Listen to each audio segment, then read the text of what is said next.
Hi there, Sagittarius. Thank you for joining me for your weekly forecast for week commencing the 22nd of August. Your love of spontaneity, new experiences, fresh horizons, being more adventurous or independent has all been pushed to the fore of late with the sun's journey through your sister fire sign of Leo. The sun, of course, is at home in Leo, so this has given you even greater encouragement to widen your horizons. But it's possible with the sun's move this week into the sign of Virgo that you're going to start to grapple more with your role in life. And it's possible too that you can bring some kind of change agenda to that area. Now that's not necessarily absolutely certain to happen, but if you have been feeling restless, that could be the area that you're going to want to present your energies and time and thinking towards.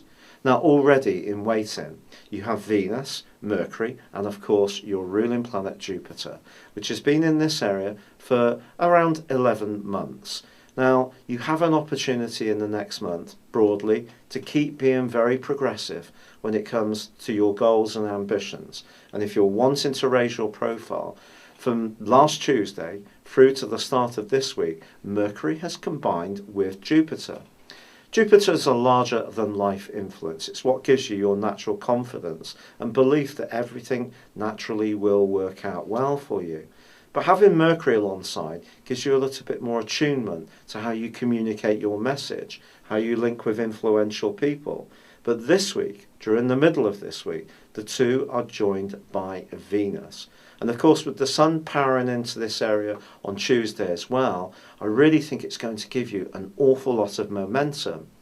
So your desire to have your voice heard, whether it's in a business, a professional context, or more personally, I think is going to be to the fore. This can give you much greater confidence and drive. And if there are talents, skills, and an enterprise inside to your nature that you feel are not reaching an audience as much as you would really like, do push hard this week.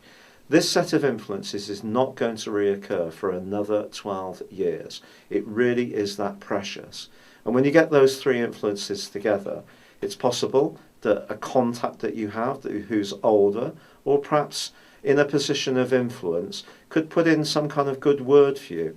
Now you may not agree with nepotism, but it probably does go on in some elements of life.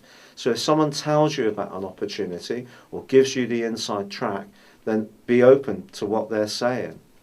I also think this can be a time when you might want to be more protective of someone who's junior to you. So you could find that you're mentoring someone, that you're looking after someone who perhaps is trying to find their way.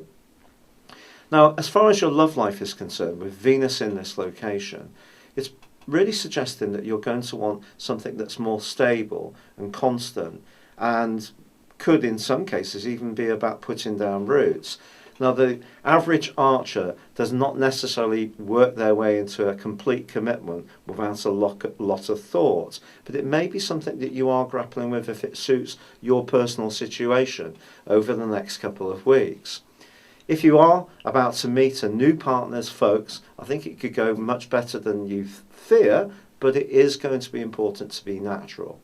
Now, of course, Mars last week, halfway through the week, also joined up with Saturn in your sign. Saturn has been very restrictive upon you over the last year or so. Mars is going to help you to have more drive, more sense of clarity, of certainty, and I think more basic vitality, and that's very welcome. But both continue to be squared by the very draining energies of Neptune. And I do feel that you need to be cautious about who you spend time with emotionally in your personal life. Anyone who's quite needy, who doesn't understand what you're trying to achieve, can actually deflect you from what's important, and perhaps also spend some time away from you that's actually quite crucial for you to stay focused around. With the quarter moon on Thursday also in your opposite sign, I think if you are having an interview, doing a presentation or meeting someone influential, it's absolutely vital that you're self-assured but you don't try too hard. And also be conscious of what they're looking for.